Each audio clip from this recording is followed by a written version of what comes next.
Muraho neza turabasuhuje aho muri mu mpande zose z'isi zitandukanye amahoro y'Imana bane namwe nandi muri rero nk'ibisanzwe ni kuri Mubwire TV. Wakwibaza ngo niki tubwira abantu ko ari beza, tubwira abantu ko tubashimira, tubwira abantu ko ari ingenzi, tubwira abantu ko ari umugisha kubagira. Nibyo twebwe tubwira abantu. Muraduhamagara mukadutuma twenda tukabwira abantu ko tubakunda, twenda tukabataramira, tukabashyira indabo, tukabashyira umuhanzi indabo nziza Mbappe arazikora mu gisimenti. Nibyo dukora nta bindi dukora. Nimba ufite umuntu ushaka kubwira ko umukunda ukabimubwira kihari, kuko urukundo ntago baruvuga ahubwo urukundo bararutanga.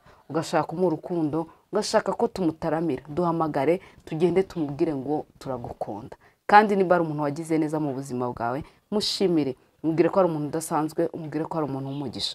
Uyu munsi rero nk'ibisanzwe ni kuri Mubwire TV. Reka tubanze tubabwire ahantu mwakura ibintu by'ubwenge. Umutayeri wa mbere mumaze kubimenyera rwose ni Grace, ahubwo mwamuhaye ikiraka mugende Grace abadoderi. Grace ni umutayeri mwiza kandi umutayeri w'inyangamugayo. Nimero ni 0788859573. Uwo ni Grace. Mukeneye kwambara neza imyenda ya caguwa, nta wundi muntu abaye imyenda myiza ni Nono. Ni muri Silver Store.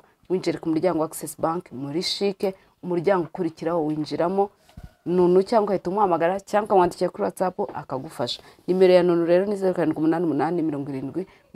0788707835. Nono aragufasha kwambara neza, Nono aragufasha gusa neza, Nono aragufasha nawe kugira ngo ubuzima bwawe burusheho kugenda neza. Natwe Mubwire TV turahari kugira ngo tubabwire amagambo meza, tubabwire ko tubakunda, tubabwire ko muri abantu badasanzwe, muri abantu b'umugisha. Umuntu ukunda Mubwire TV, umuntu ubwira abantu ati ni murebe icano, ni cano nziza, ni cano ikora ibikorwa byiza. Namwe turabakunda kandi muri abantu b'umumaro, muri abantu b'umugisha kubagira n'iby'agaciro, turabakunda. Hanyuma rero uyu munsi murabizi ko iyo tutakoze surprise tureba ibiganiro runaka on topic tukayiganiraho, tukaza tukavuga ngo uyu munsi tuganire ku kintu runaka. Uyu munsi rero nifuje kubabwira ibintu biranga abanyabwenge. Urashaka umunyabwenge? Urashaka nawe ko society gufata nk'umuntu w'umunyabwenge? Nimubizi se ko ari abantu society ifata nk'abantu bazezengeye kumva ngo ya gura nta kintu yavuga n'inzezengeri. Nyine yarazezengeye bitewe wenda n'ibiyobyabwenge akoresha, cyangwa bitewe na situation y'ubuzima y'ibintu yishoyemo, cyangwa se n'ingaruka z'ubuzima atagizemo n'uruhare. N'urugero ugasanga abantu wenda bamufashe gutyo, ariko hariho n'abantu society ifata nk'abanyabwenge, abantu bubashywe, abantu nyine b'abantu bagaciro. Rero mbabwira ibintu mushaka gukurikiza nawe ukaba umunyabwenge. Abantu ubwo rero munsi bakajya bavuga ngo uriya muntu n'umunyabwenge, uriya musore n'umunyabwenge, uriya mugore n'umunyabwenge, uriya muntu nubwo ari umwana akiri umwana urimo gukura ariko n'umunyabwenge, azavamo umugabo w'umunyabwenge, azavamo umubyeyi w'umunyabwenge, azavamo n'umupapa w'umunyabwenge. Ibintu bishaka kugufasha bigatuma urushaho kuba umunyabwenge. Ikintu cya mbere rero cyakugira umunyabwenge ni ukugira gute? Ni ukutisuzugura. Nta munyabwenge wisuzugura. Ahubwo iyo uri umunyabwenge uhora wifitiye icyizere, confidence, wumva ko ushoboye, wumva ko ahantu hose wahagera, wumva ko ugomba guhatana, wumva ko nta cyaguca intege, wumva ko nta cyagusubiza inyuma. Niyo waba ufite impamvu nyinshi zigusubiza inyuma, niyo waba ufite impamvu zigutsikamira, rwose bijya bibaho. Ukabona igihe kiraje kimeze nk'aho kikubudikiye, ukabona ni umwijima, basebo ndaca biragenda gute? Ariko umuntu w'umunyabwenge, umuntu wifuza kugera ku nzozi ze, ntago acika intege, ntago ashaka kwisuzugura ngo avuge ngo ubwo bigenze gutya rero, ubwo ntari kubona inzira reka nsubire inyuma, ubwo bimeze gutya rero reka ncika intege, ubwo bimeze gutya rero reka ndambike. Oya, nta munyabwenge wisuzugura. Guhera uyu munsi nimba ushaka umunyabwenge ntuzongere kwisuzugura. Irememo icyizere, nukigirira n'ubu gifite n'abandi natwe twese tuzakikubonamo kandi tuzabona ko ibyo ukora ubishoboye. Ikintu cya kabiri rero, nta munyabwenge wicuza ku bintu byarangiye. Ngo ahora bivuga ngo ibi bintu ngo bisenga ibintu koko ngo mananye ngo biriya bintu nibyanze, bishaka guhisomo kugira ngo utazongera kurigwamo. Ariko go rubizana yawe hari ahantu iriya deal nayikoze nabi ndahomba byagenze gutya. Oya, umunyabwenge ntabwo ahora yicuza ibintu byeze. bimuhisoma akavuga ngo umutego nanyuzemo ukanteza igihombo ntabwo nzongera kuwucamo. Ariko ntabwo ari ibintu ahora yicuza ngo ahora avuga ngo byagenze gutya niyo ndirimbo iki. Usanga kenshi ubuzima bwacu bwa buri munsi duhora tuvuga ibitaragenze neza, kandi ni nawe mugambi wa Satani, nugora tukwereka ibintu bitakunze, ibyo twakoze bitugatsindwa, ibyo tutabashe kugeraho, ibyo twifuza ko tuzagera mu myaka ishize tutagezeho n'ibyo. Ariko umunyabwenge arabireba akavuga ati hari ahantu makuye isomo, hari ahantu bigenze gutya, reka makura imbaraga zituma matana kugira ngo ntazongera kugwa mu mutego nk'uwo nabashije kugwamo. Ikindi, umunyabwenge ahorana nyine ni nk'imbaraga, kuraje kuvuga ngomba gukora buri munsi, ngomba gukora iki, ngomba gukora iki. Ahorana imishinga, ahorana nyine intego zo kuvuga ngomba gukora iki, ngomba gushakisha ubu buryo, nimba bimeze gutya nshakisha uburyo.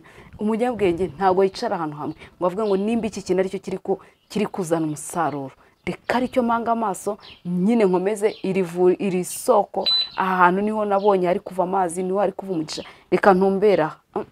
Umunyabwenge ahorana ibitekerezo bivuga ngo ariko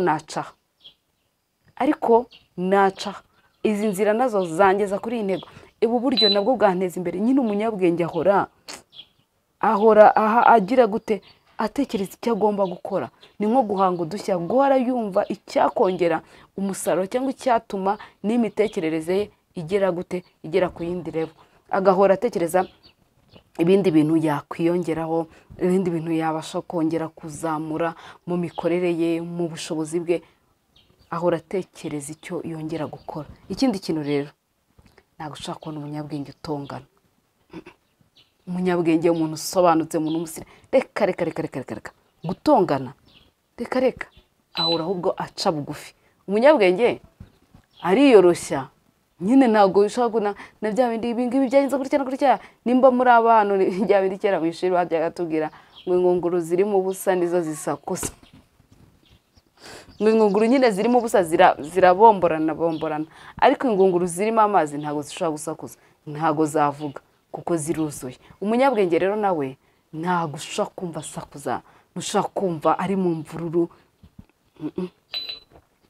Aba yanariza, aba ari kubigaho, aba ari gutekereza ibintu abantu batangiye kuvuga, murabibona ibi, we usanga yaciye bugufi, ari kuwumva, ari gutekereza.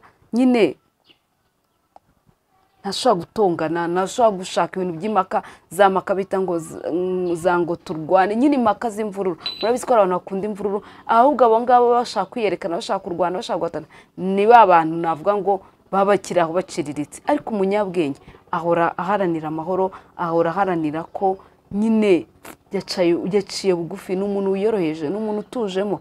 Kandi nyuma yakora ikintu abantu bose mukaza gusanga koko ni ibintu byari bikwiye, ni ibintu by'ubwenge, ni ibintu by'agaciro. Ikindi kintu rero, ntabwo umunyabwenge avuga.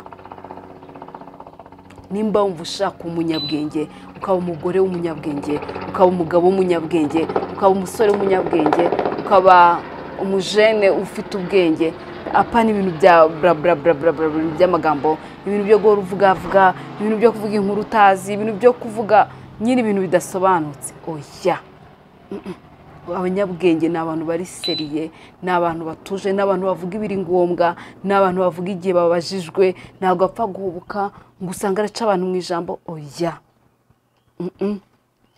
kandi n'umwanya bagiye kuvuga, si ukuvuga ko ari ibiragi, si ukuvuga ko batavuga, si ukuvuga ko badafite ukuntu. Oya, n'igihe bagiye kuvuga baba bavuga ku bintu byubaka, ku bintu nyine bizana umumaro, ku bintu bizana inyungu.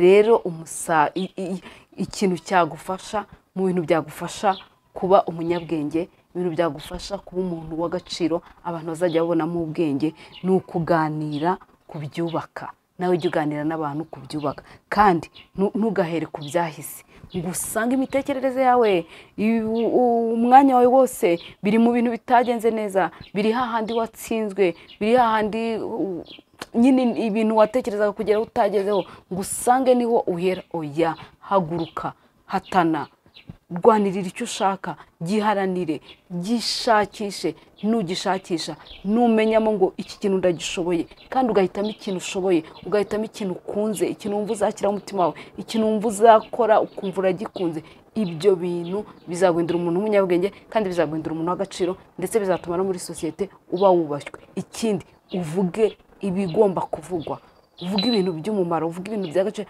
apana ibintu byo kuba nyine ahantu hose usanze igihiriri cy'abantu bagiye kurwana muri quartier ukigezemo, igihiriri cy'ahantu bibye urashongereye, nibaza gutwara abantu bose barabajyana, usanga umaze iminsi 3 wenda muri brigade bagikurikirana ibyo bintu byatangiye gute, byanze gute. Ariko umunyabwenge ntatinda ku bintu bitamureba, ntatinda ku bintu bitamufitiye inyungu, ntatinda ku bintu bitari kumwinjiriza. Igihe ni amafaranga. Rero niba mushaka kuba abanyabwenge, utu tuntu tw'ingenzi mbabwiye dukurikize, nawe uzaba umuntu w'umunyabwenge, nawe uzaba umuntu abantu bavuga ngo uyu muntu turamukunda, uyu muntu tumubonamo kuba afite ubwenge, tumubonamo umuntu w'icyerekezo. Nanjye rero ndabakunda kandi ndifuza ko muba abantu b'ubwenge, abantu bafite agaciro, abantu mufite icyerekezo. Nta handi rero ibintu nkabisanga ni kuri Mubwire TV. Kora subscribe, hanyuma ukire muri comment uduhe igitekerezo cyawe. Ikindi, bantu mufite abantu babagiriye neza, bantu mufite abantu bakoze ibintu byiza by'indashyikirwa, bantu mugitekereza muvuga ngo abantu beza baracyariho. Hari igihe twe tuvuga ibintu kuvuga ngo ubu uwo muntu koko ariho, bariho. Wowe umufite rero, nimba unatinya kamera, tuzagushyira hariya tuguha ka microphone, abantu bumva inkuru yawe wenda batakubona. Abantu benshi ngo batinya ibintu bya social media, ariko nimuze mubwire abantu ko abantu beza bakiriho, nimuze mubwire abantu ko abagabo beza bahari, nimuze mubwire abandi bantu ko abagore beza namwe bahari, nimuze mubwire ababyeyi, muvuge ko abana beza bumvira, abana beza bafite agaciro, bafite indangagaciro nabo bagihari. Nimuze muhamye mubwire abantu ko ibyiza bigihari. Nimba umuntu azenguruka channel 5 avuga umuntu wamuhemukiye, avuga umugabo mubi, avuga ababyeyi babaye babi, mwaje mwege mukavuga ibyiza. Nimufatanye na Mubwire TV, tuba abantu bazamuye ibendera ryo kuvuga ngo ibyiza biracyahari, ibyiza biracyashoboka. Turabakunda rero, amahoro y'Imana bane namwe. Mutubwire muri comment ese ibintu dukora mubibona gute, ese murabikunda. Turusheho guhana ibitekerezo kandi twebwe namwe tuzarushaho kugera kure. Amahoro y'Imana bane namwe.